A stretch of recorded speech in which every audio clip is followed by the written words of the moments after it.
máculas. Va a tener una mácula el utrículo y una mácula el sáculo también. Y estos nos van a ayudar, ambas máculas, tanto la utricular como la sacular, nos van a ayudar con los movimientos lineales, es decir, movimientos verticales, movimientos horizontales y más que nada con la bipedestación también. Ya para acabar con esta lámina, el sentido del equilibrio, ya nos lo había mencionado el profesor en la primera clase, la de propedéutica, pues va a estar dado a grosso modo por tres componentes importantes, los componentes vestibulares del oído, los componentes visuales y también los componentes tanto musculares como articulares, es decir, la propiocepción. Y pues bueno, estos tres componentes van a ser importantes y los vamos a poder explorar con la maniobra de Romberg, que durante toda esta exposición va a tener un peso importante para algunos diagnósticos diferenciales. Entonces, bueno, así pasamos a lo que son los núcleos vestibulares. Y dependiendo de la bibliografía que consultemos, en alguna menciona que está entre la médula oblongada y el puente de Barolio. Y pues bueno, en otras bibliografías también comentaban que se encuentra en el piso del cuarto ventrículo. Este núcleo vestibular va a estar dividido en cuatro porciones. Una porción superior, que es la que encontramos de este lado, o en esta otra lámina que les pongo, que va a ser los conductos, bueno, perdón, el núcleo vestibular lateral, que va a ser el que encontramos de este lado, el inferior y el medial. En retrospectiva, el núcleo vestibular va a estar dividido en cuatro, pues se podría decir, componentes de este núcleo. Y pues bueno, aquí como podemos observar en esta imagen, van a tener diferentes aferencias y eferencias a diferentes niveles de lo que es el sistema nervioso central, que es lo que vamos a mencionar más adelante. Primero vamos a empezar con las aferencias y bueno, en toda la bibliografía refieren muchas aferencias que reciben estos núcleos vestibulares o este núcleo vestibular. Sin embargo, las dos aferencias más importantes que se describen van a ser las de las neuronas de primer orden del ganglio vestibular y también algunas aferencias del lóbulo floculonodular del cerebelo, es decir, el arquicerebelo. Bien, en otra bibliografía que pude consultar, mencionaban otros núcleos o otras aferencias importantes hacia el núcleo vestibular, pero las más nombradas por toda la bibliografía van a ser estas dos.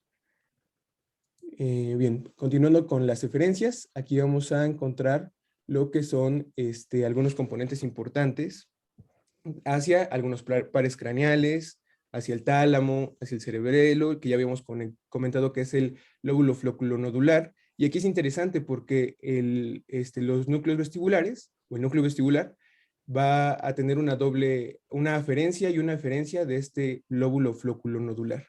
Y también algunos tractos vestíbuloespinales, tanto laterales como mediales.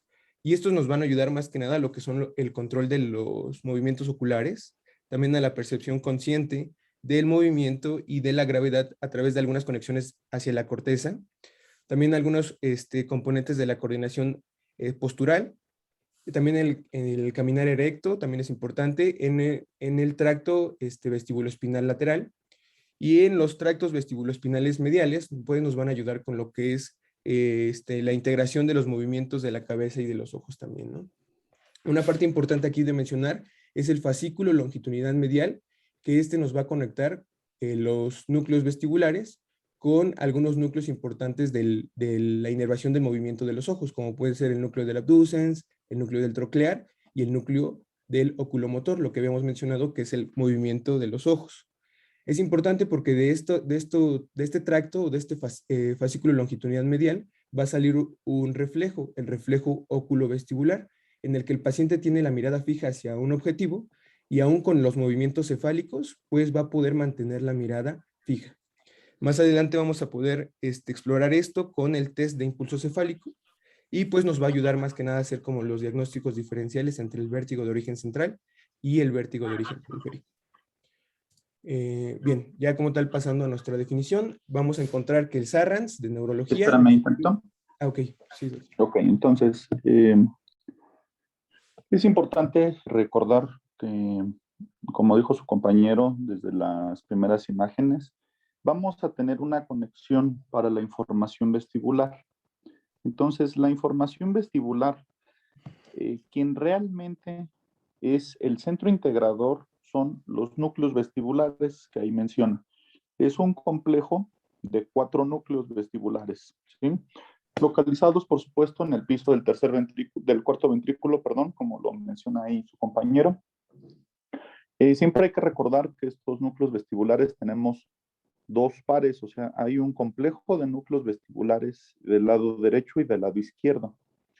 Entonces, ¿cómo vamos a tener la primera integración de movimiento? La primera es la que les mencionó su compañero, a través entonces de la estimulación de los conductos semicirculares. Los conductos semicirculares son la parte más importante para la detección del movimiento de la cabeza. Por supuesto, mediante la estimulación que ya nos había mencionado, a través de las ámpulas o ampollas, vamos a tener por dentro una formación de cilios. Entonces, en el movimiento de los cilios, cambia la posición de la cabeza y eso manda una señal directa que va a ser de manera procesada y eferente hacia el utrículo y sáculo, ¿sí? El utrículo y sáculo, entonces, ahí es donde empiezan a formarse realmente el nervio vestibular, como ya mencionó su compañero. Entonces, toda esta información, fíjense bien, esta es la información de la cabeza, por supuesto, dentro de las estructuras del oído medio, así se llama, que es parte de este laberinto que nos había comentado ya anteriormente. Posteriormente, la salida del conducto, a través, perdón, del conducto auditivo interno del nervio vestibular, o sea, el nervio vestibular y el nervio coclear van juntos, pero por supuesto no están fusionados ni mucho menos. Cada nervio es independiente. Uno tiene la información para la audición y otro tiene la información para los cambios de posición o el equilibrio. El siguiente de la información entonces que ya salió por el nervio vestibular llega directamente a la integración de los núcleos vestibulares. Los núcleos vestibulares entonces se encargan de procesar esta información, por supuesto, con dos componentes agregados. Un componente importante que viene a través del fascículo longitudinal medial, que ya lo mencionó su compañero. El fascículo longitudinal medial es el que se encarga de unir la información de los núcleos motores oculares. El tercero, que se localiza en el mesencéfalo, ya lo habíamos mencionado, por eso está más alto. El del patético troclear, que está en la unión del mesencéfalo con la protuberancia, por supuesto, y por último, el abducens, que es protuberancial. Entonces, esta diferencia de núcleos motores oculares los une el fascículo longitudinal medial, que va a llegar directamente a la porción del núcleo, perdón, vestibular superior y medial. Ahí es donde llega el fascículo longitudinal medial. Esa es una información. La otra información es la que sucede a través de los cordones posteriores, que son los fascículos grácil y cuneiforme que vienen de la médula espinal. Están ahí mencionados, por supuesto, en la parte inferior, que son los cuerpos restiformes. Los cuerpos restiformes, recuerden ustedes, de la formación de la médula, son los que llegan a formar el pedúnculo cerebeloso inferior, o sea, la información de la propiocepción, movimiento articular, llega al cerebelo directo, ¿sí? Ese cerebelo, entonces, integra la información y regresa la información por medio del pedúnculo cerebeloso superior a través también del núcleo rojo y a partir de ahí sale la diferencia importante hacia los núcleos vestibulares y de ahí de los núcleos vestibulares sale el fascículo vestíbulo espinal. El vestíbulo espinal es el eferente importante, quiere decir el que va a ajustar ya toda la información. Entonces, procesan información los núcleos vestibulares. Procesan información de la posición de la cabeza, procesan la información del movimiento que viene a través de miembros inferiores por medio de los cordones posteriores. Y a partir de ahí, de la información que le llega por medio ya del cerebelo, entonces sale ese eferente que se llama el haz vestíbulo espinal, que ahí lo tiene dividido su compañero en una porción lateral y medial. Con que ustedes sepan que la diferencia importante es el fascículo o haz vestíbulo espinal, con eso es suficiente, esa es la eferencia importante. Entonces, saber qué le llega entonces, qué información le llega a los núcleos vestibulares, la información de los nervios motores oculares, perdón, la información del cerebelo y, por supuesto, también la información que proviene de los cordones posteriores para hacer eferente y movilizar las porciones motoras por medio del haz o fascículo vestíbulo espinal. Muy bien, ahora sí síguele, por favor. Sí, doctor. Bueno, ya como tal vamos a pasar a nuestra definición y aquí, según el Sarras de Neurología, nos describe que el vértigo va a ser uno de los 3 síntomas vestibulares. También se van a considerar síntomas vestibulares lo que es el mareo y la inestabilidad.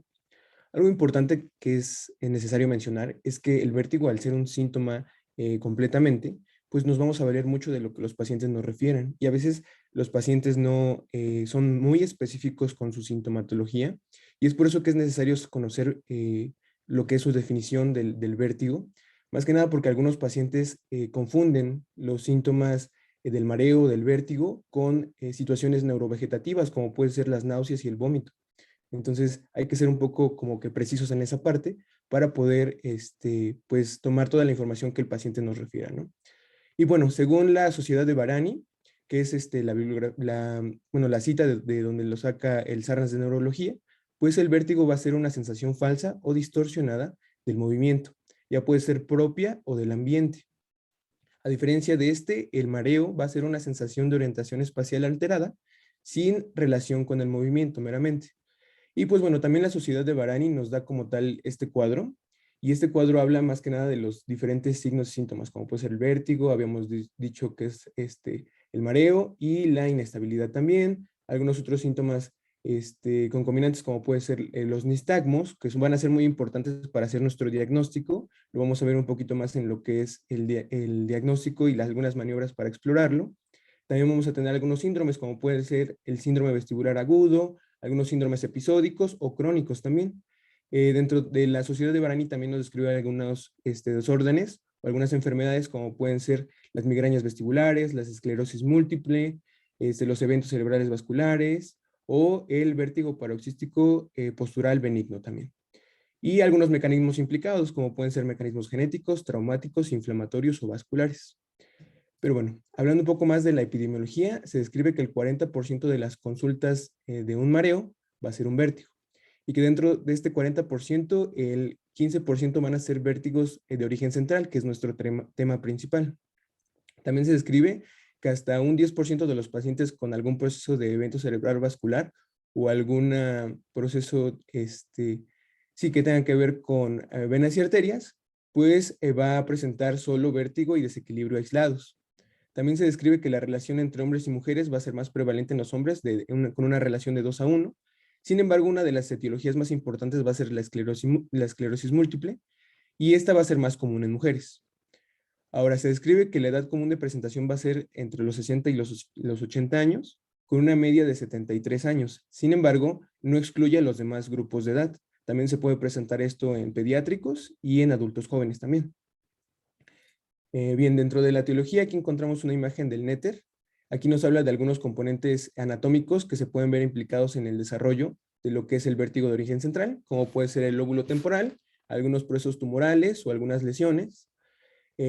También la médula oblongada, que puede ser un infarto o alguna enfermedad de alguna arteria. Y también la esclerosis múltiple que ya habíamos mencionado, ¿no? El cerebelo también se puede ver implicado en esta patología por trauma, infarto o hemorragia. Y también nuestro nervio vestíbulo coclear también se puede ver implicado en esta patología, como pueden ser procesos de neuritis o neurinomas acústicos que nos había mencionado nuestro compañero el día viernes, como puede ser el schwannoma del octavo par craneal. Ahora, estos también son otros tipos de vértigos de origen central que refiere el Sarnas de Neurología, pero bueno, consideré que la parte de la etiología más importante viene de esta imagen del néter. Ahora, bueno, para clasificarlo, ya habíamos mencionado un tipo de clasificación que nos brinda la Sociedad de Espérame Barani. tanto, perdón. Ok. Entonces, recuerden ustedes, para fines un poco más didácticos, que pueden existir muchísimas lesiones o alteraciones incluso que nos van a dar este tipo de síndrome, como había mencionado su compañero. Siempre hay que considerar, entonces, estas 3 vías importantes de lesión para nosotros considerar este aspecto de vértigo. Vamos a agregar una cuarta importante, que recuerden ustedes que si no existe una integración adecuada del laberinto, entonces también vamos a tener este tipo de problemas. Una de las causas muy frecuentes que que se van a ver con un poquito más detalle cuando su compañero hable acerca de los diferentes tipos de vértigo, van a ser las alteraciones importantes dentro del oído medio. Entonces, recuerden ustedes que siempre hay que pensar en estos términos. El paciente llega con vértigo, debo de diferenciar entonces que no exista lesión en qué partes para el resto de la clase.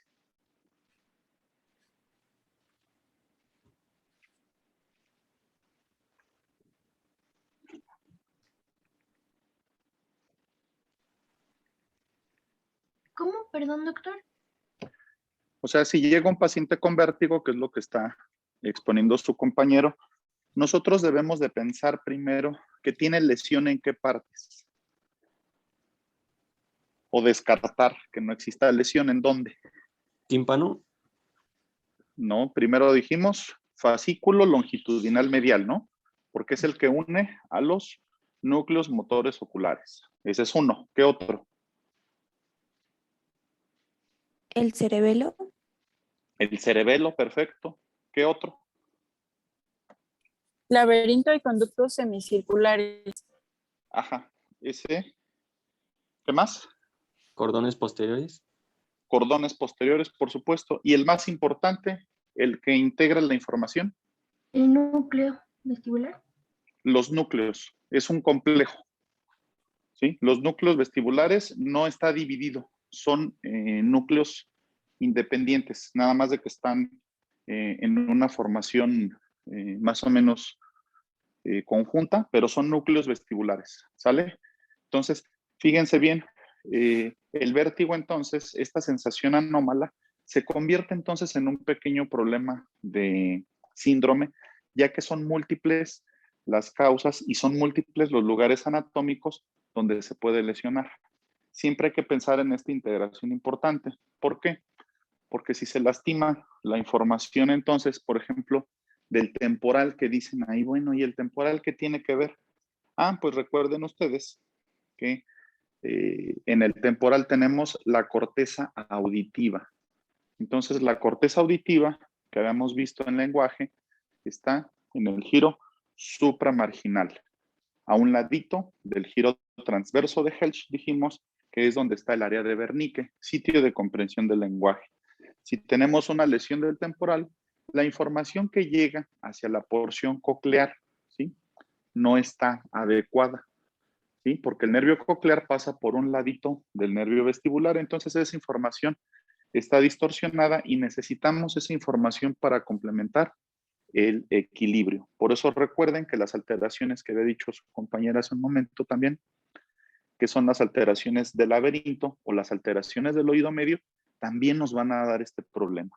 Entonces, para que no se metan en problemas acerca de las múltiples etiologías, hay que pensar en este aspecto importante sobre la anatomía del vértigo. Quiere decir, la anatomía de fascículo longitudinal medial, núcleos vestibulares, conductos semicirculares, formaciones del oído medio, cordones posteriores, por supuesto, y cerebelo.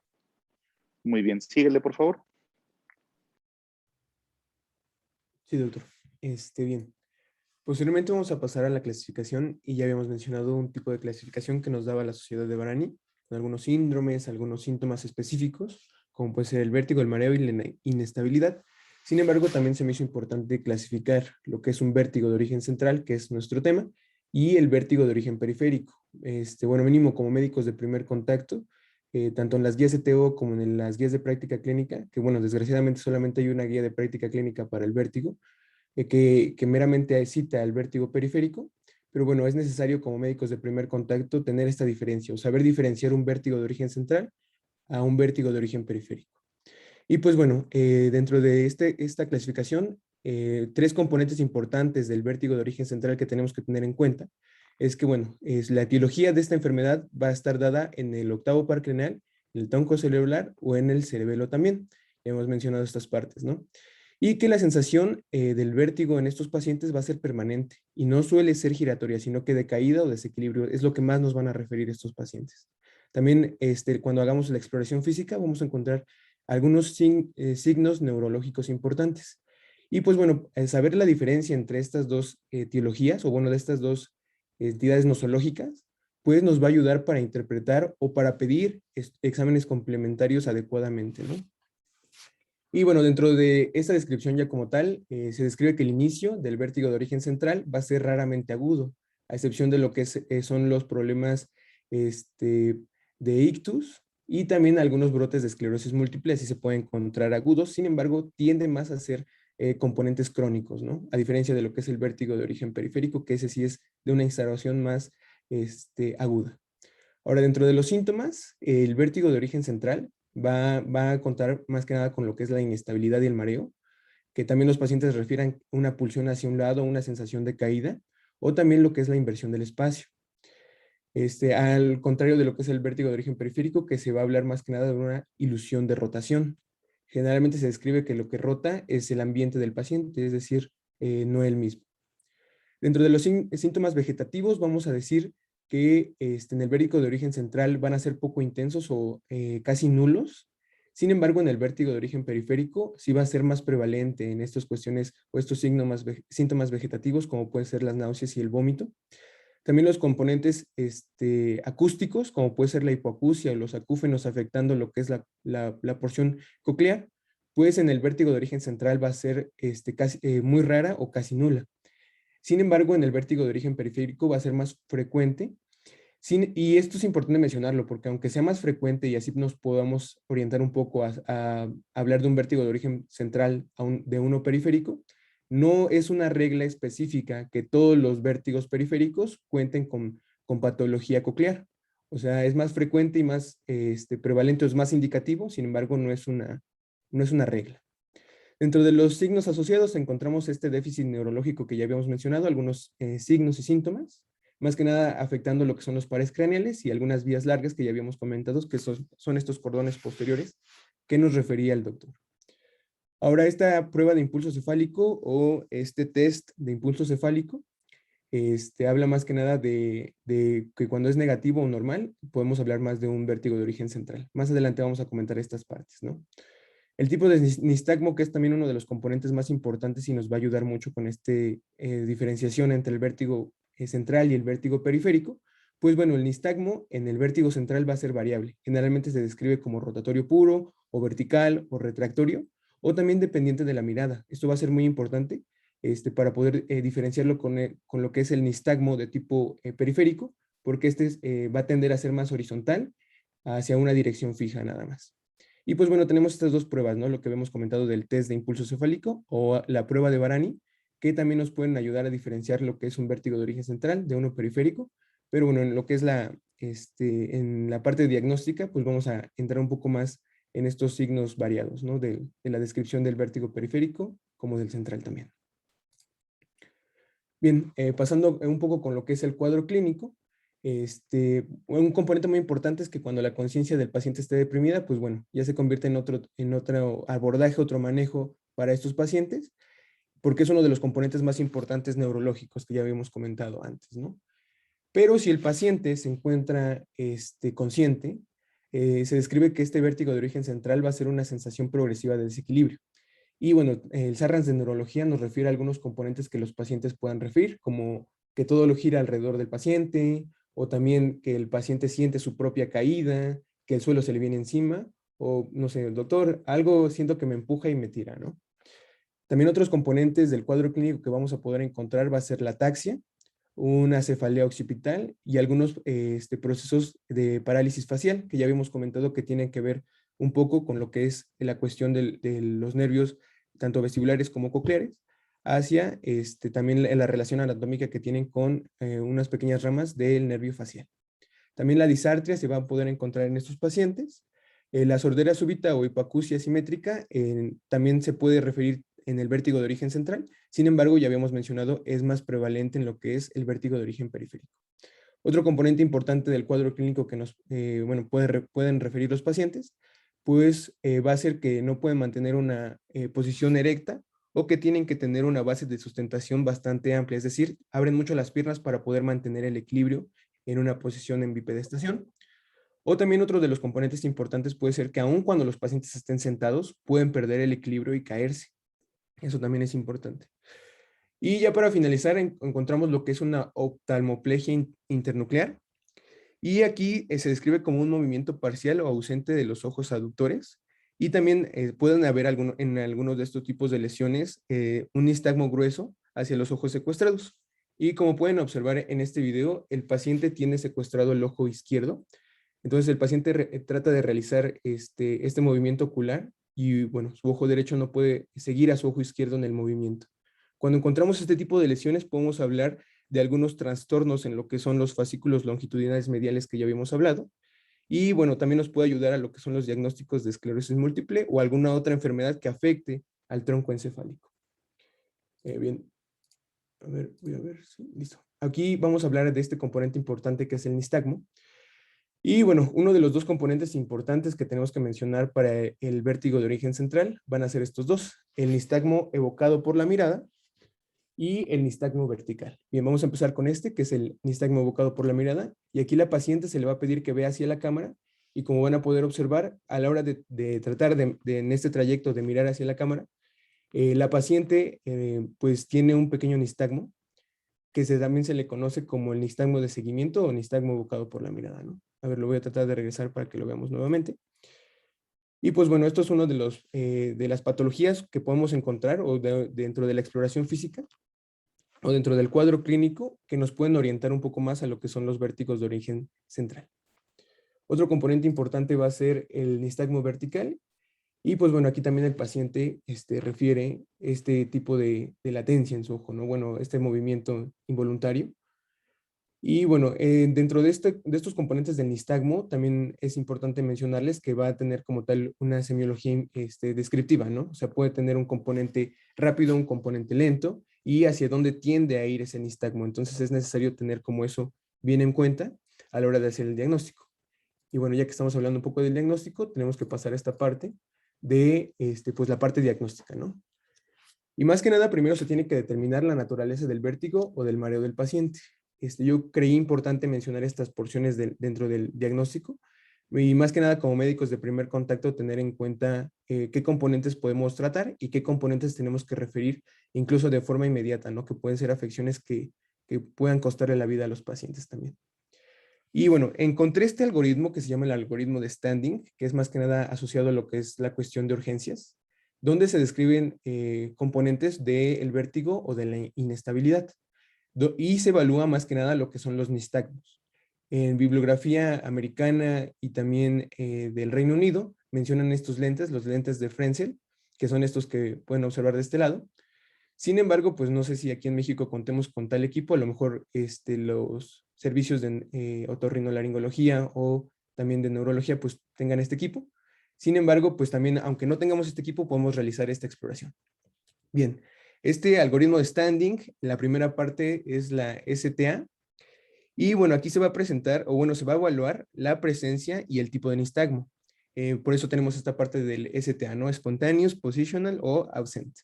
Entonces encontramos que el nistagmo puede ser espontáneo, el nistagmo puede estar ausente o el nistagmo puede ser posicional, que se tiene que explorar con algunas maniobras. Las más importantes mencionadas tanto por la bibliografía como por las guías CTO y también por la guía de práctica clínica del vértigo postural paroxístico benigno, pues van a ser estas dos que también menciono de este lado y que más adelante las vamos a abordar.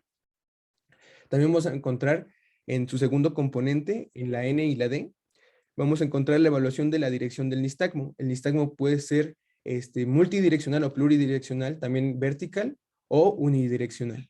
Bueno, me faltó mencionar que cuando el nistagmo está ausente o es posicional, podemos hablar de un vértigo de origen periférico, más que nada asociado con lo que es el vértigo postural paroxístico benigno. Ahora, esta dirección del nistagmo ya hemos dicho que cuando es multidireccional o vertical, pues ya vamos a hablar meramente de una patología de un vértigo de origen central, pero cuando es unidireccional, pues tenemos que hacer este test, el test de impulso cefálico que ya habíamos mencionado, que nos ayuda a explorar este reflejo oculovestibular. Y bueno, cuando se realiza esta prueba, si la prueba es negativa, era lo que les mencionaba que como que se vuelve un poco atípico, ¿no? Porque generalmente cuando nosotros hacemos alguna prueba, alguna maniobra y se encuentra negativa, pues pensamos que el paciente no tiene la patología. Sin embargo, si aquí se encuentra negativo, vamos a hablar de un vértigo de origen central. Y si es positivo, podemos hablar de algunos procesos, algunas vestibulopatías periféricas agudas, y se tiene que evaluar más que nada la estabilidad del paciente, que se pueda mantener solo parado o que pueda caminar por sí solo también. Y si este paciente no puede realizar estos componentes, pues también se puede hablar o se puede intuir de un vértigo de origen central. También como médicos de primer contacto podemos hacer estas cuestiones exploratorias, como puede ser el examen cardiológico y el examen neurológico, como puede ser la evaluación del ritmo, la frecuencia cardíaca y de la tensión arterial. Al mismo podemos observar o podemos tratar de explorar algunos soplos. Dentro del examen neurológico vamos a poder encontrar lo que son componentes tanto de las extremidades como de la coordinación, y más que nada enfocado en lo que son los pares craneales y el estado de conciencia también, que es muy importante para estos pacientes. Dentro de mi bibliografía puedo encontrar esta batería de mareo de Drachman. Drachman también es uno de los autores más mencionados de esta patología de lo que es el vértigo. Y pues bueno, nos da algunos componentes de los diferentes sistemas para poder evaluar lo que es la cuestión del vértigo o de la inestabilidad, como pueden ser componentes cardiovasculares, vestibulares, multisensoriales o psiquiátricos también. Tenemos que pensar en las cuestiones vasculares o realizar pruebas de la presión arterial ortostática para ver si el paciente refiere a algún tipo de vértigo o mareo. También las maniobras de Valsalva nos pueden ayudar con esta cuestión. Y dentro de las cuestiones vestibulares encontramos lo que son la maniobra de Nielen-Barani, también conocida como Dix-Hallpike, y la maniobra de McClure. Muy importantes estas dos porque ya habíamos mencionado, que mínimo están en el algoritmo de primer contacto o de primer nivel en la guía de práctica clínica del vértigo postural paroxístico benigno. Entonces, mínimo como médicos de primer contacto tenemos que conocer estas dos cuestiones. Encontramos otras maniobras, otras pruebas, como puede ser la rotación de Barani y la prueba de Romberg también. En las cuestiones multisensoriales encontramos la marcha en tandem, en inglés se conoce como walk and turn, y el giro de cabeza sentado, que se puede asociar con lo que es el test de impulso cefálico. También podemos tener un componente psiquiátrico. Se describe que a los pacientes se les pide que realicen una hiperventilación por 30 segundos, y todos estos componentes se evalúan más que nada para ver si los pacientes refieren a algún tipo de vértigo o inestabilidad. También se puede asociar a lo que son los nistagmos. Ahora sí, vamos a pasar a lo que son los componentes, estos dos importantes de las maniobras. Primero vamos a describir lo que es la maniobra de Dix-Hallpike. Y aquí el paciente está inicialmente sentado, mirando hacia el frente, y se va a girar la cabeza a unos 45 grados. Vamos a observar el video. Generalmente este giro de cabeza es hacia el lado del oído explorado, y enseguida el paciente se va a colocar en decúbito supino, con la cabeza colgando unos 30 grados aproximadamente. Se va a observar los ojos del paciente apreciando el nistagmo típico de breve latencia. Generalmente la latencia es de 1 a 5 segundos y la duración va a ser limitada, aproximadamente unos 30 segundos. Y bueno, es importante mencionarles que esta maniobra de Dix-Hallpike nos va a ayudar a lo que son los conductos semicirculares, tanto posteriores como superiores. Cuando se provoca el nistagmo se va a revertir cuando el paciente se vuelva a poner en una posición sentada, ¿no? Y finalmente es necesario mencionarles que este tipo de maniobras se fatigan, más que nada la maniobra de Dix-Hallpike se fatiga, entonces ya no se va a poder explorar varias veces. Se tiene que ser bastante preciso con esta exploración. Ahora, la maniobra de McClure también es importante, y aquí el paciente se va a colocar en decúbito supino, con la cabeza flexionada a unos 30 grados. Vamos a ver el video. Y bueno, aquí la paciente de este video está usando los lentes de Fresnel que les había comentado antes. Y bueno, después de poner la paciente en decúbito supino con la cabeza flexionada en un plano horizontal, se va a girar la cabeza del paciente hacia el oído explorado, más que nada a unos 90 grados. Se va a mantener en esta posición como unos 10 segundos y posteriormente se va a explorar el otro oído, ¿no? Y bueno, más que nada aquí lo que se trata de explorar, o con esta maniobra de McClure, se explora el conducto semicircular horizontal o lateral también así conocido. Estas dos maniobras, es importante mencionarles, nos van a ayudar a generar un nistagmo en los pacientes y también nos va a poder ayudar a explorar si tiene algún proceso en la patología de los diferentes conductos semicirculares. Es así como vamos a poder diferenciar un vértigo de origen central de un vértigo de origen periférico. Más que nada estos están asociados a lo que son los vértigos de origen periférico, importantes. Ahora, bueno, para seguir con nuestro diagnóstico, se tienen que hacer algunas pruebas complementarias, como pueden ser pruebas hemáticas. Aquí más que nada nos ayuda, vamos a realizar estas pruebas para descartar anemia, embarazo o trastornos de glucosa sérica o electrolitos. También se puede realizar un electrocardiograma, más que nada para pues pensar en algunos accidentes cerebrovasculares embólicos por fibrilación auricular o algunas bradicardias inapropiadas también. Se puede realizar un USG. Generalmente se describe que para detectar cambios estructurales que sugieran formaciones de coágulos en el corazón. También se puede ocupar el USG Doppler. Dentro de la imagenología más importante vamos a encontrar lo que son las resonancias magnéticas de la fosa posterior, y esto más que nada para poner en evidencia algunas lesiones centrales, como pueden ser infartos, hemorragias, tumores o lesiones de la materia blanca en procesos de esclerosis múltiple. Aquí les presento una imagen de una paciente con hemorragia cerebelosa aguda en menos de 24 horas después de la presentación de su sintomatología del vértigo de origen central. Como pueden ver, ahí tiene la lesión a nivel de, el cerebelo. Bien. Vamos a pasar a lo que es el diagnóstico diferencial. Aquí se encuentran algunos padecimientos que se asemejan hacia lo que es el vértigo de origen central. Y pues bueno, una parte también importante que es, bueno, creí necesario mencionar, son los tipos de mareo, según Drachman y Hart, que ya habíamos mencionado Drachman anteriormente en la batería diagnóstica. Y pues bueno, aquí nos describen algunos componentes, como puede ser el vértigo, la presíncope, la síncope, el desequilibrio y los mareos.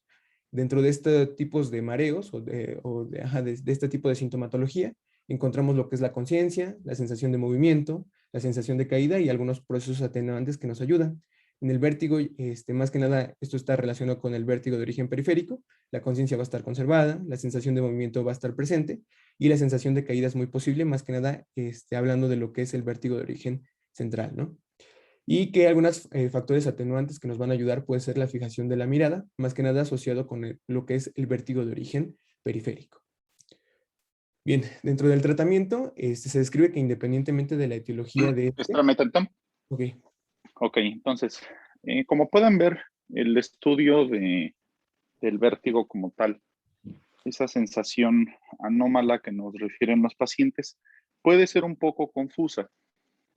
Normalmente vamos a utilizar un pequeño algoritmo que vamos a tratar de que sea muy sencillo. Fíjense bien. Lo primero que nosotros necesitamos identificar en el momento que un paciente tiene vértigo, cualquiera que esta sea la sensación, estamos de acuerdo, fíjense bien, que cada paciente tiene una sintomatología diferente. Cada paciente va a tener características clínicas totalmente independientes y, por supuesto, dicho de otra manera, un vértigo nunca es igual a otro. Entonces, hay que primero descartar que el vértigo no sea de la causa más grave, quiere decir un vértigo de origen central. El vértigo de origen central nos pone en alerta por otro tipo de lesiones que requieren otro tipo de manejo un poquito más delicado. Entonces, lo primero que vamos a hacer es descartar que un paciente no tenga una afección de fascículo longitudinal medial. Para fines prácticos es una lesión de el tallo cerebral, que no tenga una lesión de la médula espinal y que no tenga una lesión de la porción cerebelosa, que incluye, por supuesto, ahí a los núcleos vestibulares. ¿Cómo lo vamos a saber?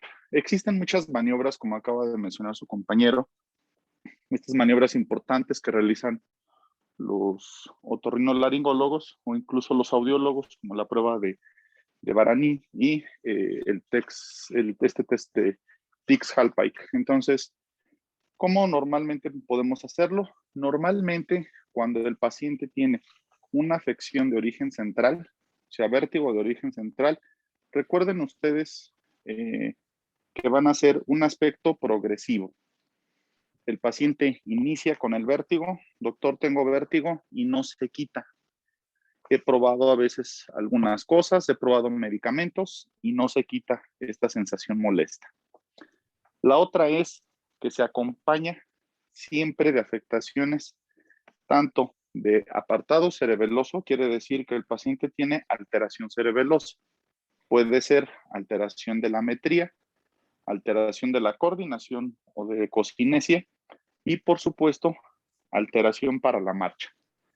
En ese momento, entonces, yo de inmediato tengo que descartar que el paciente tenga una alteración importante del sistema nervioso central. Entonces, el vértigo de origen central se va a acompañar de signos importantes de afectación o de tallo cerebral o de cerebelo, ¿sí? O de las estructuras de la médula espinal por esta alteración importante que dijimos de los cordones posteriores. A veces, por supuesto, la determinación de estas pruebas clínicas puede no ser concluyente. Quiere decir que yo tengo algunas ciertas pruebas importantes, el paciente no tiene cambios importantes dentro de la audición, por ejemplo, no tiene hipoacusia, tiene un inicio así medio extraño, como no súbito, ¿sí? Lo que me hace descartar a lo mejor de primera intención que un paciente puede tener una afectación más periférica o central, o sea, no está bien determinada. Ante la duda, entonces, recuerden ustedes que lo primero que debemos de hacer es descartar una lesión de tallo cerebral importante y descartar una lesión, por supuesto, del cerebelo y de la médula espinal. Para eso nos sirven este tipo de pruebas. La prueba importante que hemos mencionado dentro de propedéutica es la prueba de Romberg, que aquí también se debe de realizar de manera oportuna. Desgraciadamente, la prueba de Romberg y la aparición de nistagmo no son concluyentes. Quiere decir que el nistagmo solo me dice que hay una alteración. ¿En dónde? Una alteración en fascículo longitudinal medial. Por eso, los pacientes con esclerosis múltiple que tienen formación de placas de la esclerosis, por supuesto, múltiple en el fascículo longitudinal medial, tienen nistagmo. Los pacientes que tienen lesiones cerebelosas tienen también nistagmo.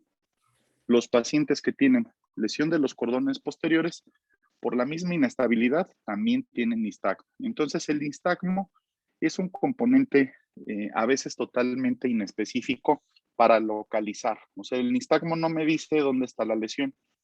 El nistagmo me dice que hay una alteración dentro del sistema o de las vías vestibulares, que es muy importante. Pero recuerden ustedes, no es concluyente. Por lo tanto, yo necesito identificar alteraciones muy puntuales, que repito, son alteraciones que nos dan focalización neurológica de afección de cerebelo, afección de tallo cerebral por núcleos vestibulares y fascículo longitudinal medial, o las alteraciones de la médula espinal. Muy bien, síguele, por favor.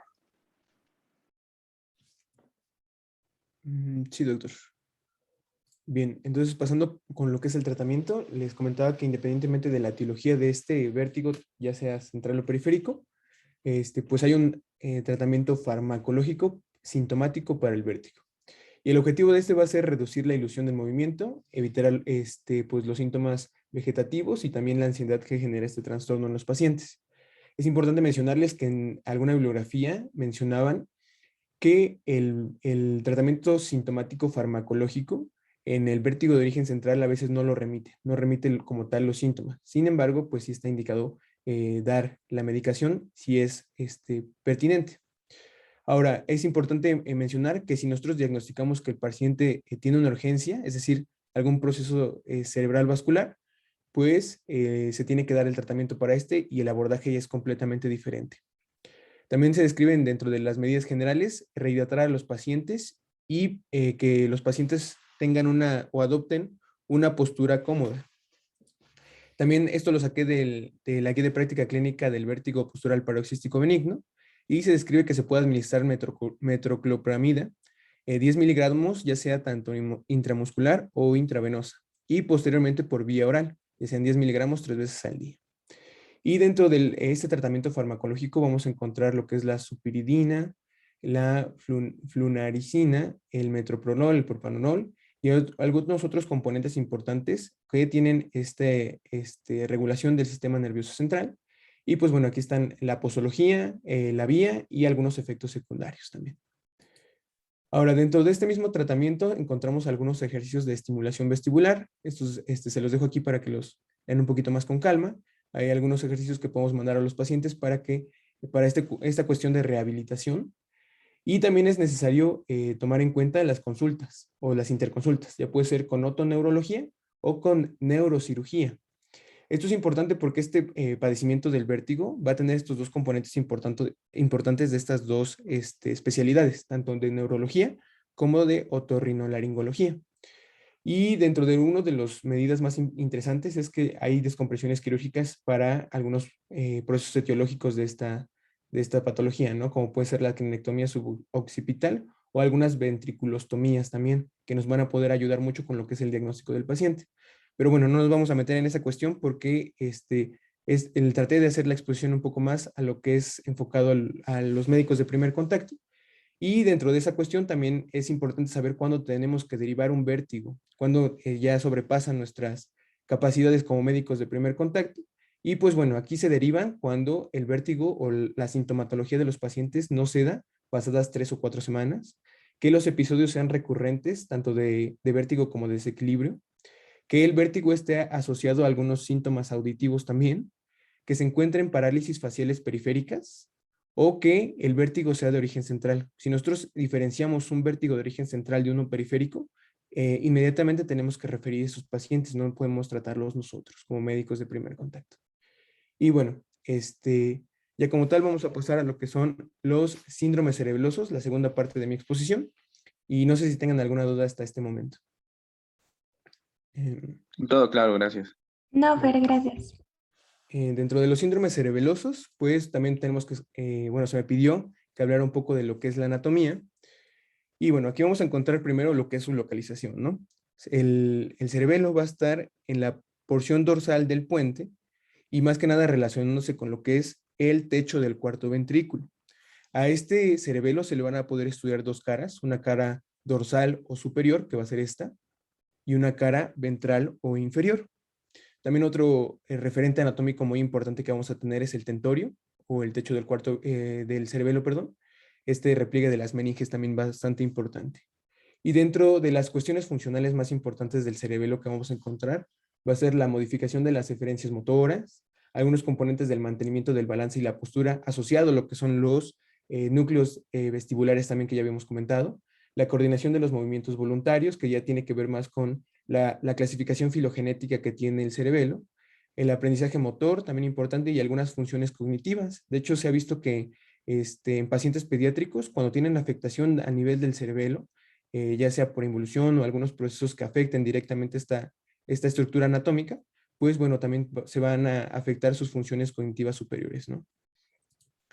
Bueno, dentro de esta anatomía funcional que habíamos mencionado, pues se le van a estudiar dos caras que ya habíamos dicho, ¿no? Una cara dorsal y una cara ventral. Primero en la cara dorsal vamos a encontrar pues lo que es esta línea media, y en esta línea media se va a encontrar el vérmix.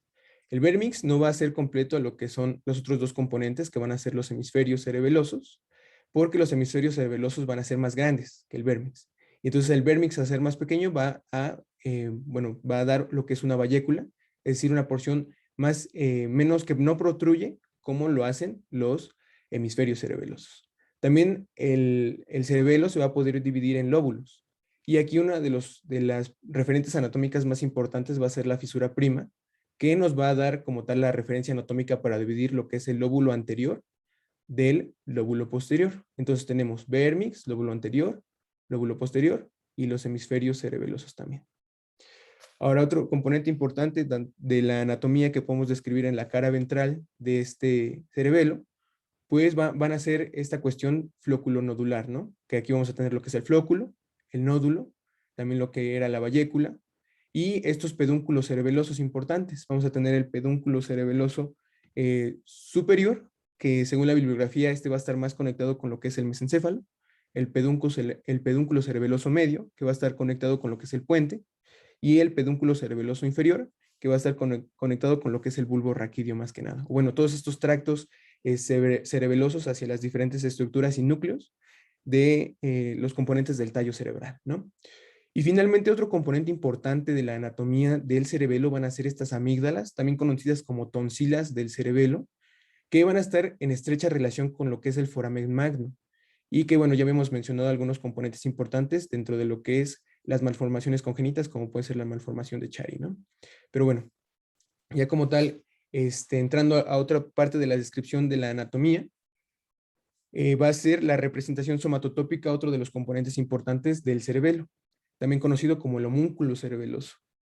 Y aquí la bibliografía describía que el cerebelo está como en una disposición de sándwich, entonces se tiene que abrir ese sándwich para poder describir lo que son el homúnculo cerebeloso, ¿no?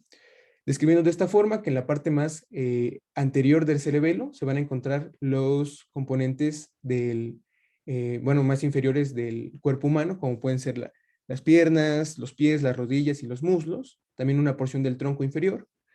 Posteriormente, en lo que es el vérmix, se va a encontrar lo que es el tronco, parte del cuello y de la cabeza del paciente. Y lo que son los lóbulos posteriores, se van a encontrar las extremidades superiores, las manos, los codos, los hombros y todas estas cuestiones, ¿no? Entonces, esto va a ser muy importante a la hora de hacer el diagnóstico topográfico de lo que son los síndromes cerebelosos, porque la expresión clínica va a ser implicada a lo que es este homúnculo cerebeloso, ¿vale? Y bueno, ya para acabar con lo que son la anatomía funcional, vamos a encontrar estos 3 lóbulos que ya habíamos mencionado por esta fisura prima. Encontramos el lóbulo anterior, y también vamos a encontrar lo que es el lóbulo posterior, que este lóbulo posterior va a estar, o se va a poder estudiar dentro de la cara ventral, como de la cara dorsal también. Y el lóbulo floculonodular, también importante, que es el más pequeño de estos 3 componentes, ¿no? Bueno, dentro de estos 3 lóbulos. Y finalmente tenemos esta descripción funcional y también dentro de los núcleos. Se describe que el vestíbulo cerebelo, es decir, la parte del vérmix, del flóculo nódulo y del núcleo fastigio, nos van a dar lo que es el vestíbulo cerebelo. Posteriormente vamos a tener lo que es el espino cerebelo, dada por las porciones paravermianas y también por este núcleo interpuesto, que esto lo refiere el Fitzgerald de neurología. Sin embargo, en mucha de la bibliografía, este núcleo interpuesto está dado por 2 componentes importantes, que va a ser el núcleo globoso, que va a tener una forma de S, y el núcleo emboliforme. También estos componentes nos van a dar lo que es la clasificación filogenética, más que nada asociado a lo que es el paleocerebelo. Y finalmente vamos a tener lo que es el pontocerebelo, asociado a lo que es el núcleo dentado del cerebelo, y estos van a ser componentes importantes del neocerebelo. Entonces, recapitulando un poco, las diferentes clasificaciones del cerebelo va a ser la morfológica en un lóbulo anterior, un lóbulo posterior y un lóbulo floculonodular. También vamos a tener una clasificación tanto filogenética como funcional, que va a ser el vestíbulo cerebelo o arquicerebelo, el paleocerebelo o espinocerebelo, y finalmente el neocerebelo o pontocerebelo, también así conocido. Entonces, ya pasando a lo que es la descripción de los síndromes cerebelosos, estos van a ser un grupo de heterogéneo de enfermedades discapacitantes caracterizadas por la pérdida de coordinación y del equilibrio. Entonces, cuando hablamos de estos componentes, también se va a hablar de un componente muy importante que va a ser la ataxia. Y esta ataxia se describe como la pérdida de la armonía de los movimientos voluntarios y también por la parte asincrónica y la falta de precisión de la fuerza y la rapidez de la contracción de los músculos, tanto agonistas como antagonistas. La definición es un poco larga, sin embargo, cuando yo estudié para mi exposición, asocié mucho lo que es la ataxia con la incoordinación. Entonces, pues les doy ese como tip, ¿no? Que cuando ustedes refieran a una ataxia o cuando piensen en ataxia, piensen en lo que es la parte de incoordinación. Más adelante vamos a describir un poco más de la ataxia, ¿no? De los componentes y los tipos de ataxia que existen. Bien, hay varias formas de clasificar los síndromes cerebelosos y una de ellas es la que les presento aquí. Los síndromes cerebelosos de la línea media, los síndromes cerebelosos del lóbulo anterior y los síndromes cerebelosos del hemisferio también. Y bueno, dentro de la epidemiología se describe que el 10% de los accidentes cerebrovasculares se localizan en el cerebelo. También se describe que es un factor de riesgo los prematuros de bajo peso, porque aumenta un 10 a un 25% que puedan sufrir trastornos vasculares. También las malformaciones vasculares del cerebelo son importantes, más que nada asociadas a lo que son las arterias cerebelosas inferior-anterior y la arteria cerebelosa posterior-inferior también. Otro componente importante de la mortalidad de estos pacientes es el estado en coma, porque se describe que solo 1 de cada 8 pacientes en estado no comatoso murió. Sin embargo, 10 de cada 18 pacientes en estado en coma, pues murieron.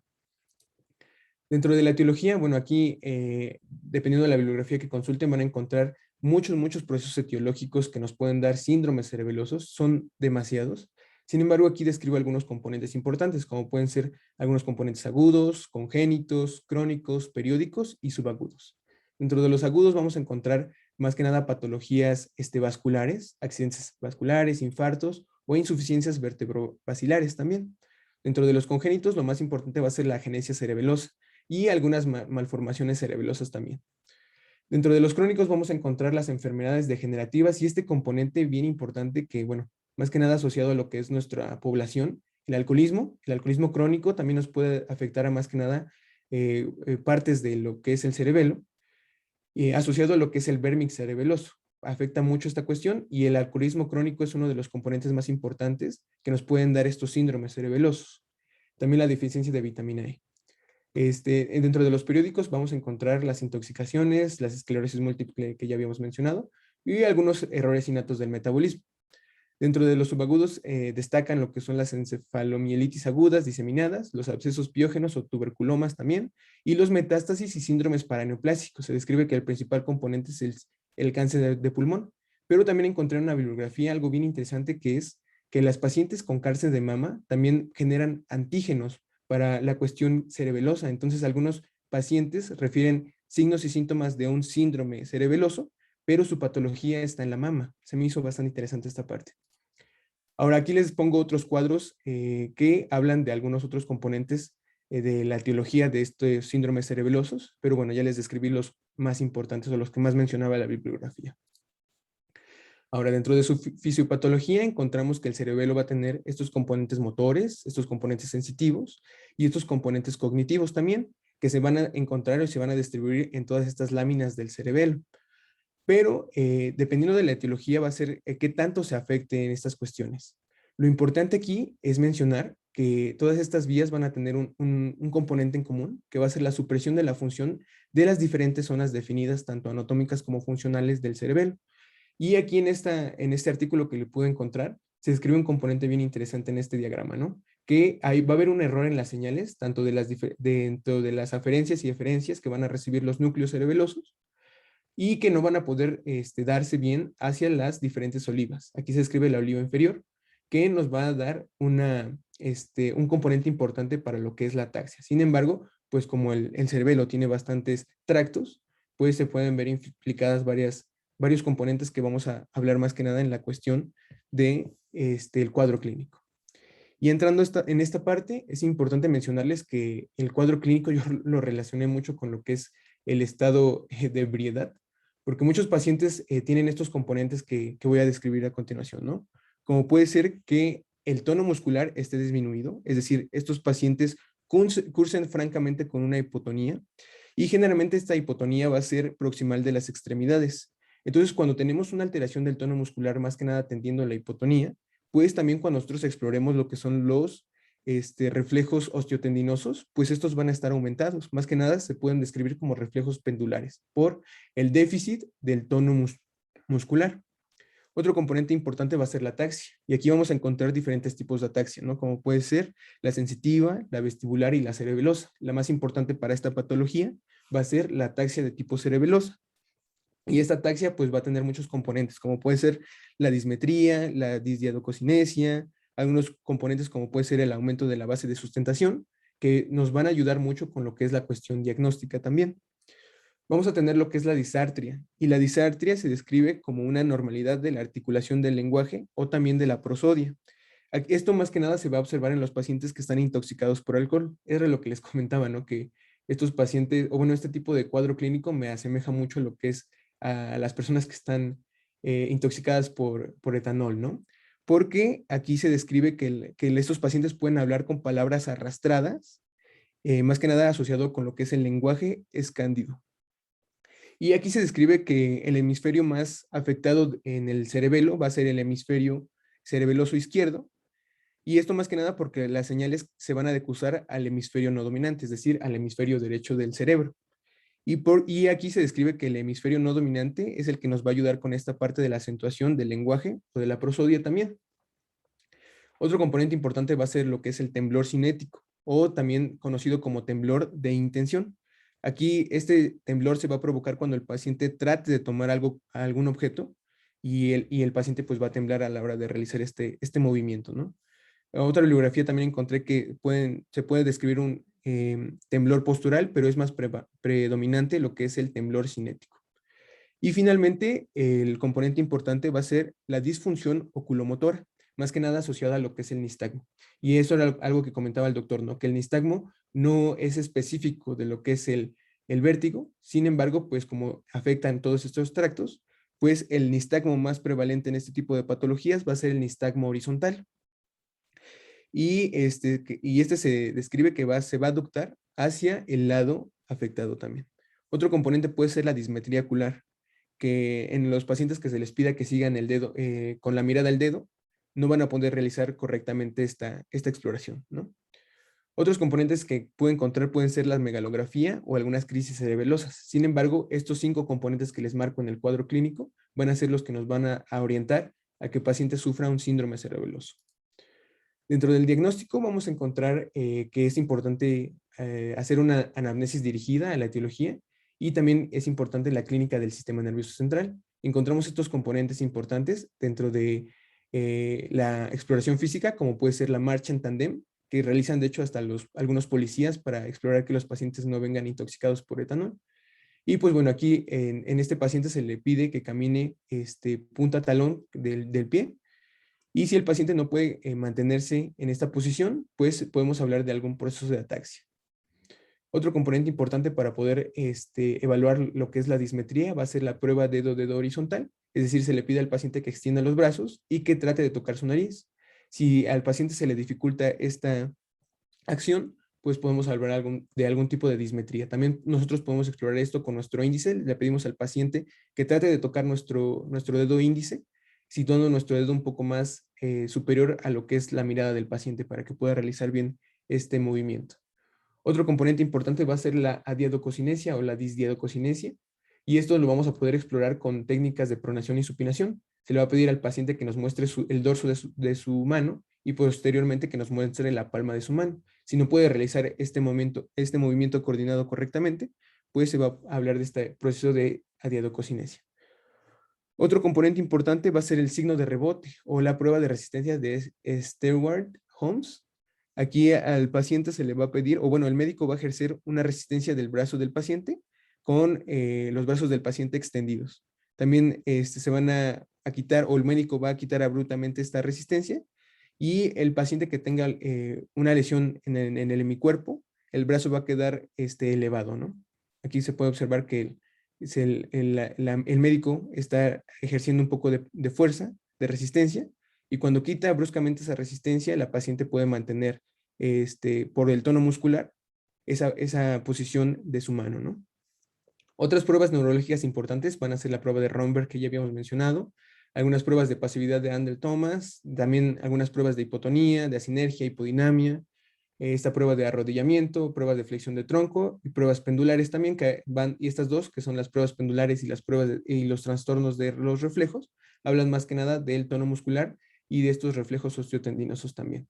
Pero dentro de los componentes más importantes que encontramos van a ser estos que les menciono aquí y que están ilustrados. Bien. Aquí en esta tabla les pongo algunos de los componentes que ya habíamos mencionado dentro del cuadro clínico y esa pues similitud que hacen los neurólogos con algunas lesiones localizadas, como pueden ser que los nistagmos, la lesión se encuentra en lo que es el flóculo o las porciones parafloculares, también la úvula y el nódulo. También podemos hablar un poco de la disartria, ¿no? Que se encuentra en la región paravermal superior, en la corteza cerebral intermedia, esta disartria, o en los núcleos dentados, estamos hablando del neocerebelo también. Entonces nada más esta tablita es como para que puedan ver la relación anatómica funcional que hacen los pacientes explorando, los médicos que hacen explorando a los pacientes también. Ahora, un componente importante de lo que es este diagnóstico va a ser este homúnculo cerebeloso que habíamos comentado, ¿no? Porque justamente aquí se pueden dar algunos tipos de síndromes cerebelosos. Encontramos primero lo que es el síndrome del vermis rostral, y bueno, aquí lo que más o la afección se va a encontrar en lo que es el lóbulo anterior. Entonces, cuando hablamos del lóbulo anterior, habíamos dicho que se encuentra la fisura prima, que es esta, que va a dividir el lóbulo anterior del lóbulo posterior.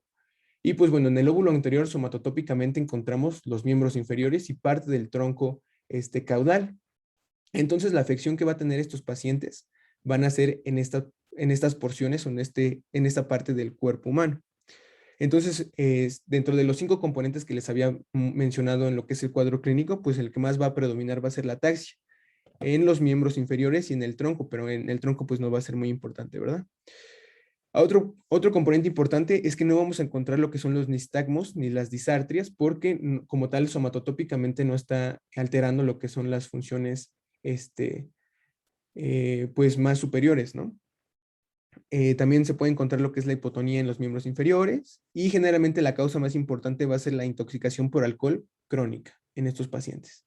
Después vamos a encontrar lo que es el síndrome del vermis caudal, afectando más que nada al lóbulo floculonodular y al lóbulo posterior, es decir, a estas porciones, y al floculonódulo, es decir, a lo que es la vista más inferior del cerebelo. Aquí vamos a encontrar que somatotópicamente va a afectar lo que es el tronco y parte de la cabeza, y aquí también vamos a encontrar lo que es la ataxia. Difícilmente vamos a encontrar la hipotonía en los pacientes de los miembros, tanto superiores como inferiores. El nistagmo y la disartria se pueden encontrar en estos pacientes porque están afectando somatotópicamente estas cuestiones. Y generalmente esto se ve implicado que en la etiología pueden ser algunos tumores del techo del cuarto ventrículo, es decir, que la patología se encuentra aquí. En los pacientes pediátricos, el componente más importante va a ser el méduloblastoma, y aquí las mamás van a referir que su niño parece borracho generalmente, ¿no? O sea que el niño abre mucho las piernas para mantener la base de sustentación, y también que estos niños pueden encontrar algunos retrasos psicomotores. También es importante mencionarles que cuando el tumor crece bastante, se va a ocluir lo que es el cuarto ventrículo, dándonos este síndrome de hipertensión intracraneal, ¿no? Con estos síntomas y signos característicos que va a ser la cefalea, el vómito en proyectil y el papiledema también. Otro de los componentes son los síndromes cerebelosos hemisféricos, aquí afectando lo que es el lóbulo posterior y el lóbulo anterior. Y bueno, aquí se describe que cuando es el síndrome cerebeloso va a ser esta cuestión afectando un hemisferio del cerebelo. Y una parte importante de esta cuestión es que las lesiones del cerebelo se van a expresar clínicamente del mismo lado. Y esto más que nada porque las vías del cerebelo son doblemente decusadas. Es decir, si la afección está del lado del hemisferio derecho, el paciente va a tener su patología en el lado derecho del cuerpo. Eso es algo muy, muy importante a la hora de hablar de la patología cerebelosa. Hay una doble decusación. Eso es muy, muy importante. Bien, entonces como tal vamos a encontrar estas alteraciones en el hemicuerpo, como es la ataxia, la hipotonía, se puede encontrar la disartria y los nistagmos. Generalmente esto, más que nada la principal causa de este síndrome del hemisferio cerebeloso, va a estar asociado a lo que son procesos de tumores cerebelosos, también abscesos y algunos trastornos vasculares. Y finalmente vamos a encontrar lo que es el síndrome pancerebeloso, es decir, la afectación completa a todo el cerebelo y que somatotópicamente va a estar expresado clínicamente en lo que es en todo el cuerpo, ¿no? Vamos a encontrar la hipotonía, la ataxia, la disartria, el temblor cinético y los nistagmos. Generalmente se escribe que las causas de van a ser infecciosas. En pediátricos se puede encontrar procesos de hipoglucemia y también procesos de hipertermia en estos pacientes pediátricos. Y bien, otros componentes del diagnóstico importantes van a ser el laboratorio y el gabinete. Se describe que pueden haber estudios específicos antes de los 20 años y después de los 20 años para estos pacientes con esta sintomatología de ataxia.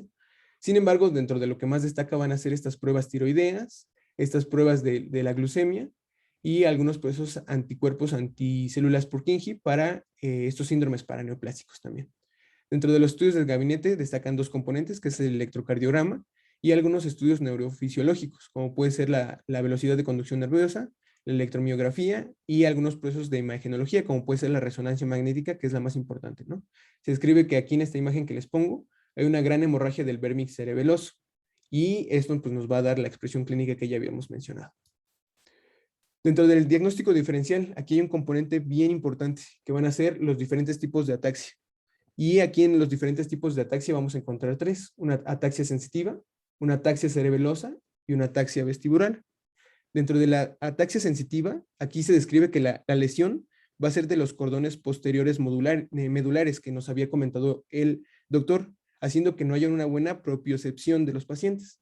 Y esto se va a expresar clínicamente con una prueba de Romberg, que ya habíamos descrito al principio de mi presentación, que tiene 3 componentes del equilibrio. Entonces, una ataxia sensitiva va a tener una prueba de Romberg positiva.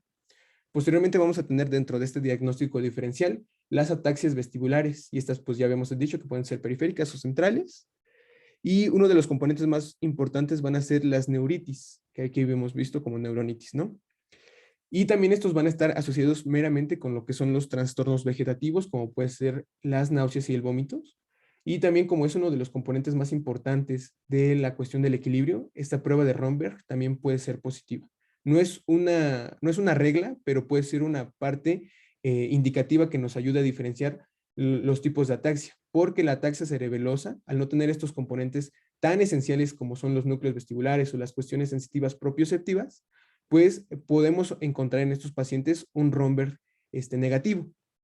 Les comento nuevamente que no es como tal una regla, pero sí nos puede ayudar a identificar o a orientarnos un poco más a los diferentes tipos de ataxia. Entonces, la ataxia cerebelosa, Romberg negativo, y los otros tipos de ataxia sensitiva o vestibular va a tener un Romberg positivo por la afectación del sentido del equilibrio. Y bueno, ya a grosso modo, lo que es el tratamiento va a depender mucho de lo que es la etiología, la edad de inicio y la presentación evolutiva para poder dar una buena terapéutica, ¿no? Dentro del manejo integral de este cuadro o de este síndrome cerebeloso, pues va a haber estos tres componentes, tanto el manejo sintomático de estos pacientes, como también las urgencias si se trata de un evento cerebral vascular o algunos procesos de antibioticoterapia, dependiendo mucho de la etiología de estos pacientes. También se describe que el tratamiento de las lesiones desmielinizantes, el manejo generalmente es del sistema inmunitario, como puede ser por interferones, la mitoxantrona, el natalizumab, el fingolimab y algunas componentes como pueden ser las inmunoglobulinas intravenosas también. También se tiene que evaluar procesos quirúrgicos, la oxigenoterapia si es que requieren los pacientes y también la fluidoterapia. Sin embargo, pues también es importante mencionarles que el tratamiento es muy complejo y depende mucho de la etiología. Y bueno, mínimo como médicos de primer contacto, lo importante que tenemos que saber es cómo identificar los síndromes cerebelosos. Y bueno, ya, para casi terminar, tenemos las complicaciones y estas complicaciones generalmente van a estar relacionadas con lo que son las etiologías de las patologías de base. Pero los dos componentes más importantes que se describen independientemente de la etiología va a ser la herniación cerebelosa y la hidrocefalia aguda por la obstrucción de este líquido cefalorraquídeo, ¿no? Y ya habíamos mencionado que dentro de la anatomía del cerebelo, uno de los componentes más importantes va a ser la herniación cerebelosa.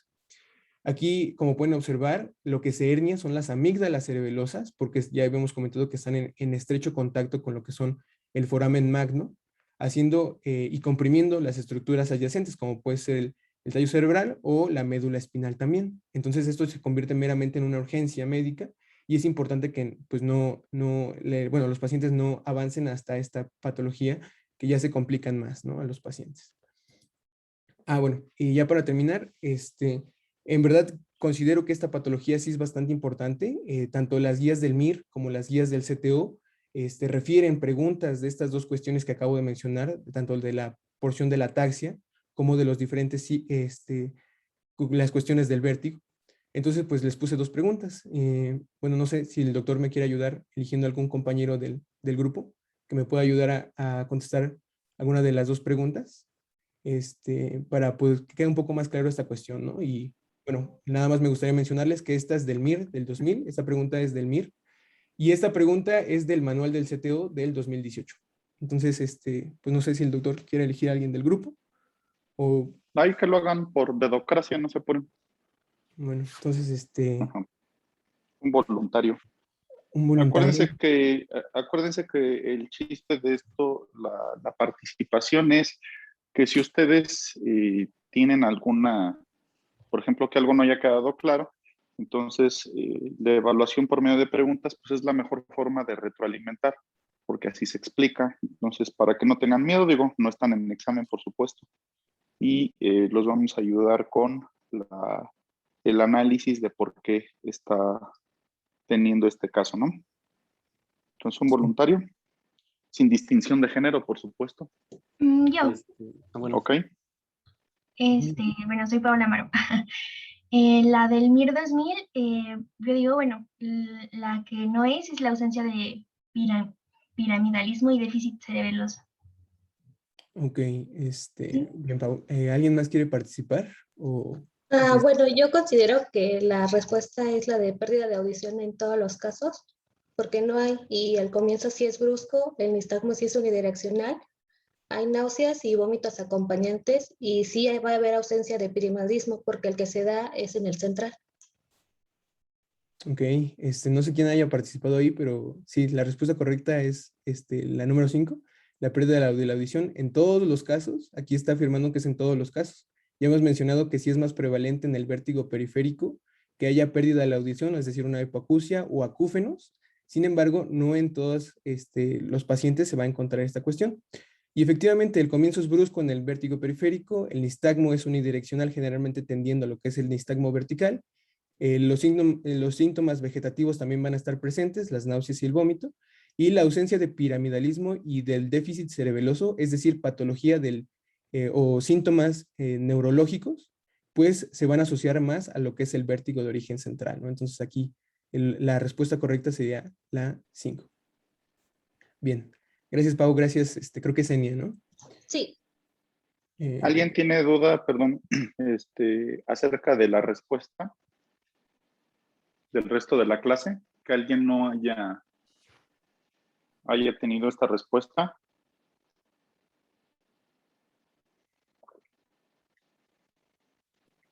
Yo sí, Ajá. siempre es como la pérdida de la audición o puede ser, por ejemplo, no sé, bueno, es que no sé si la pérdida de la audición sea lo mismo que hipoacusia, ¿no? Puede ser también solo la disminución de esto o es pérdida total. No, acuérdate que ahí son dos conceptos. Ujú. Uno es la pérdida de la audición, siempre se llama hipoacusia, Ok, siempre, siempre. Cuando ya es la falla por completo, se le llama anacusia. En algunos casos te vas a encontrar en algunos libros o en este tipo, por ejemplo, de evaluaciones de los españoles, que son medio malos, incluso a pesar de que nos heredan el lenguaje español, son también medio malos para hablarlo. Entonces, vas a encontrarte con el término de sordera. Entonces, la sordera es equivalente a hipoacusia. Si hay una falla total, es el equivalente a la anacusia. Y, por supuesto, todas estas implican un grado o pérdida de la audición. Ahora, fisiopatológicamente, ¿de qué estás hablando? ¿De una lesión de quién? del oído, ¿no? ¿De todo el oído? No, sería del oído interno, ¿no? No, porque acuérdate que el oído interno tiene varias formaciones que dijo tu compañero, que Ujú. es el laberinto, tiene los conductos semicirculares, tiene etcétera, etcétera, etcétera. Entonces, ¿de qué nervio estamos hablando? Fíjate, ya te estoy ayudando. Bueno, sería de la porción coclear, ¿no? Del nervio coclear, ajá. Entonces, fíjate bien, cuando estamos hablando de hipoacusia o de anacusia, ya de entrada estás hablando de una alteración del nervio coclear. Ahora, el nervio coclear, por supuesto, para que le llegue la información del nervio coclear, ¿de quién viene? ¿Cómo le llegó esa información? Como cuál es, digamos, o sea, de dónde Para que viene funcione el nervio, para que funcione el nervio coclear transmite información, ¿sí? Ajá. Ok, ¿cómo le llegó esa información al nervio coclear? Pues del estímulo del órgano de Corti, Ajá, a su vez, ¿de quién? de los, bueno, son de los del laberinto membranoso, ¿no? De la cadena de huesecillos, después,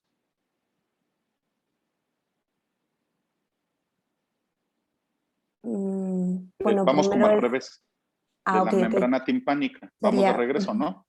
Ok, entonces, las alteraciones de la membrana timpánica, del conducto auditivo interno, de la cadena de huesecillos y, por supuesto, de las formaciones del oído medio, también nos van a dar hipoacusia, ¿sí? ok. Ok, entonces, en algunas patologías, y hablando en específico, ahora sí, ya que vimos este tema, en algunas alteraciones como el síndrome de Meniere, por ejemplo, o el vértigo paroxístico benigno, entonces se va a alterar esta dinámica importante, por ejemplo, en el órgano de Corti, con los procesos de la endolinfa. Entonces, esta alteración nos va a dar también hipoacusia. Por eso es de que aquí en la pregunta nos habla de todos los datos importantes que nos hablan de una afectación que puede ser relacionada con los mecanismos de la audición. Entonces, los mecanismos de la audición, por eso decíamos al inicio de la plática que también están relacionados con la aparición del vértigo. ¿Sí queda claro? Sí, doctor, gracias. Perfecto, muy bien. ¿Alguien tiene alguna otra pregunta?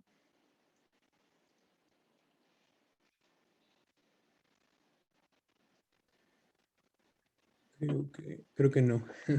Entonces, Ok, antes de pasar a esta última pregunta, perdón, vamos sí. entonces vamos a hacer una pequeña recapitulación de cerebelo.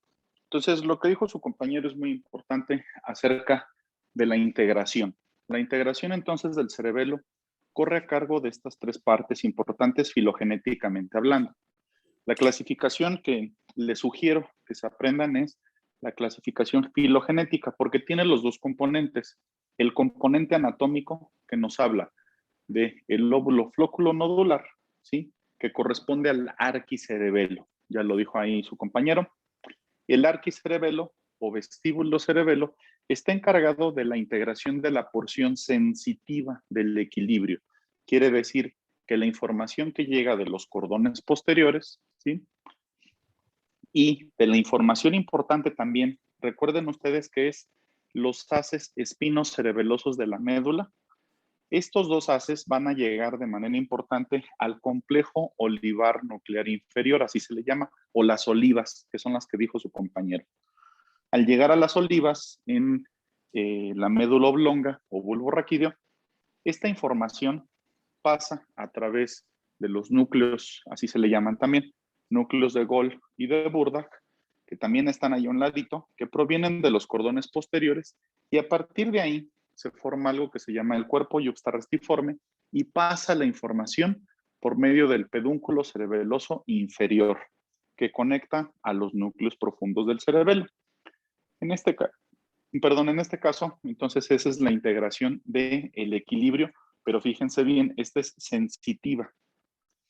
Ese es el arquicerebelo. El paleocerebelo, entonces, es la formación que viene, como ya nos dijo su compañero, dentro de la clasificación importante del lóbulo anterior. El lóbulo anterior, entonces, está determinado de manera importante por las formaciones del paleocerebelo. ¿Para qué nos sirve? Para la coordinación ya motora, quiere decir que es el eferente. Como es el eferente, esta información, ¿a dónde va a llegar para el resto de la clase que lo acabamos de ver?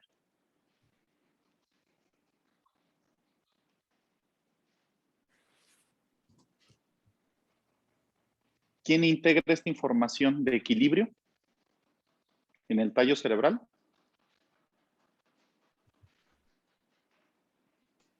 ¿El núcleo vestibular? Los núcleos vestibulares, por supuesto. Entonces, fíjense bien. Y ahora de los núcleos vestibulares, ¿qué haz sale para llegar a la información a la médula espinal y corregir el movimiento? ¿Cómo se le llama ese haz? Que su compañero nos lo dividió. Vestíbulo espinal y retículo Así espinal. es. No, vestíbulo espinal, así se le llama. Ok. Perfecto, entonces fíjense cómo es la vía, ahora sí. Llega la información que viene de los cordones posteriores y de los haces espinocerebelosos de la médula espinal. Una parte se integra de manera parcial en la médula oblonga o bulbo raquídeo, pasa al cerebelo, se procesa en el vestíbulo cerebelo, ¿sí? Después pasa al paleocerebelo y es la efectora. Ahora sí, va de regreso hacia los núcleos vestibulares, ya con esta información sobre la coordinación de movimiento. El cerebelo, acuérdense que es una de las partes del sistema nervioso central que coordina o tiene esta parte importante de la coordinación motriz. La coordinación motriz para el equilibrio y la coordinación motriz fina, que es de la que se encarga el neocerebelo, que ahí viene mostrado. Por supuesto, es lo que le llama a su compañero el pontocerebelo, que es el neocerebelo, las formaciones de los hemisferios cerebelosos principalmente, o lo que le llaman ahí en el esquema sagital, que es el número 2, que es el lóbulo posterior. Entonces, de manera importante, recuerden ustedes que está determinado, ¿sí?, por el control motriz fino. La coordinación motriz fina está determinada entonces por la metría, quiere decir, yo mido adecuadamente. Yo coordino, que es la cocinesia, y coordino también la marcha. Por eso las alteraciones que nos presentó su compañero van de acuerdo a esta determinación. Es, por supuesto, ustedes saben mejor que yo, las alteraciones que se dan el sábado por la noche, ¿no? Que es el síndrome del que consumió unas copas de más. Es la alteración de la marcha, esa es la ataxia. La alteración que se llama incoordinación motriz, eso es la ataxia. El paciente no puede coordinarse. El paciente no puede abrir su casa, ¿no? Llegan ustedes a las 2 de la mañana en un estado no adecuado y entonces quieren meter la llave en la cerradura y ¿qué pasa? No le atinan. Esa es la dismetría, ¿sí? Y por supuesto, no pueden abrir la puerta, tienen esa falla dentro de la coordinación y no se pueden desvestir, entonces se meten directo, así como llegaron a la cama. Entonces, esa es la mejor explicación, decía su compañero, de las alteraciones de la coordinación motriz fina y de las alteraciones de la marcha. Por supuesto, si yo tengo alteraciones de la marcha porque tengo inestabilidad, pero fíjense bien, es porque mi cerebelo no hace una integración adecuada, no porque estén fallando mis núcleos vestibulares. Entonces, la alteración del equilibrio viene a cargo del cerebelo. Por eso decía su compañero, y también por supuesto, hacemos también esa aclaración, que la prueba de Romberg es inespecífica. Porque, por ejemplo, si tengo lesión el resto de la clase del fascículo longitudinal medial, ¿voy a tener nistagmo? Sí. Sí, por supuesto. Si tengo lesión de los cordones posteriores, ¿voy a tener nistagmo? Sí. Sí, también. Si tengo lesión del cerebelo, ¿voy a tener nistagmo? Sí. Pues ahí aparece incluso. Y si tengo lesión de los núcleos vestibulares, ¿voy a tener nistagmo? Sí. Sí, también. Entonces, por eso es muy importante que sepan que algunos signos importantes no son tan específicos. Entonces, el Romberg, ¿de qué me habla? De que yo no tengo una posibilidad para el equilibrio. Por eso recuerden que dentro de la prueba de Romberg es que el paciente cierre los ojos. ¿Quién de la clase me dice para qué cierra los ojos?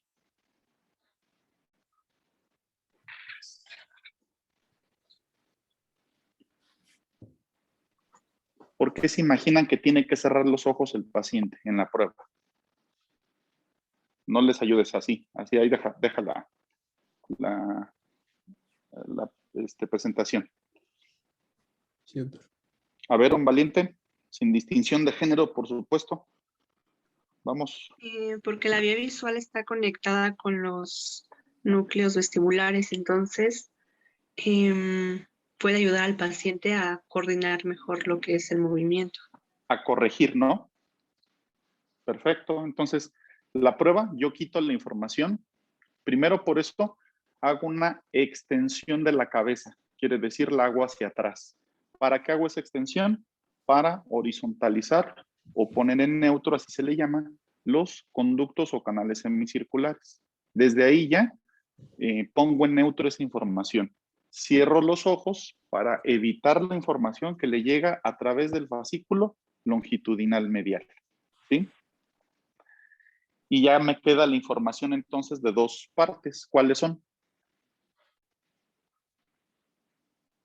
¿Qué información sí estoy procesando con la prueba de Romberg? Si está el paciente de pie, ¿qué información le llega? Propiocepción. Propiocepción, por supuesto, es la información de los cordones posteriores. ¿Qué otra información le estoy procesando? De cerebelo. Y cerebelo, por supuesto.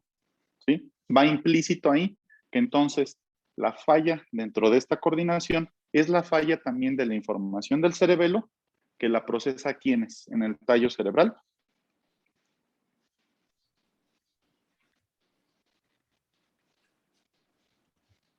Los núcleos vestibulares. Los núcleos vestibulares. Excelente, entonces, por eso es de que mi diagnóstico se basa ya en esas 3 estructuras nada más.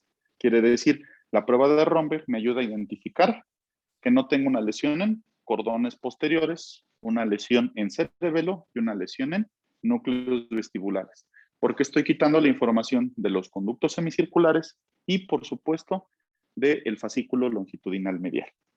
Entonces, recuerden ustedes que la exploración cerebelosa, por eso es muy importante.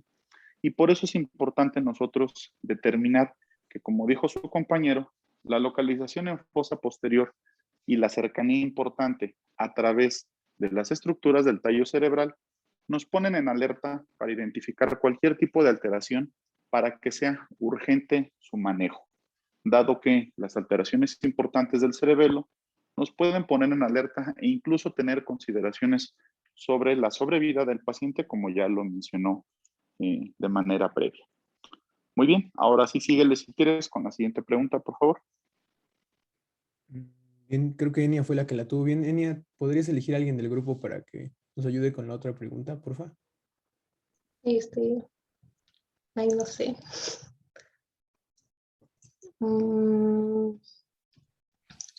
Vanessa Salazar. Sí, dice, entre las siguientes opciones acerca de las funciones ejercidas por el cerebelo en el control del movimiento, señale la respuesta correcta. Según yo, sería que la causa más frecuente de degeneración cerebelosa adquirida es el etilismo crónico. Descarto la primera porque mi compañero había mencionado que una lesión hemisférica cerebelosa, pues ahora sí que se presenta en el mismo lado, y bueno, ahí ponen que es contralateral. La segunda la descarto porque menciona que la aparición de esa inestabilidad de la bipedestación es en el vermis cerebeloso, y según la tablita que puso, pues no lo es. La presencia de la disartria en la exploración, ahí dice que no es común, y si es común, sin embargo, pues sí también se tienen que buscar lesiones en otros niveles. La cuarta, pues la mencionó mucho, que es una causa muy frecuente de la adquirida. Y la 5, yo había leído que los signos en ataxia, bueno, de ataxia cerebelosa, sí, pues desaparecen cuando el paciente está en reposo. Sí, de hecho sí, esa es la explicación completa de la pregunta. De hecho, esta pregunta, la pregunta del CTO del 2018, para el ENAR me gustó mucho porque integra todos los componentes que mencioné en la presentación. Y sí, la respuesta correcta según la guía del CTO es la cuarta. Entonces no sé si hay alguna duda, alguna pregunta, o el doctor quiere agregar algo más, pero bueno, eso sería todo de mi presentación.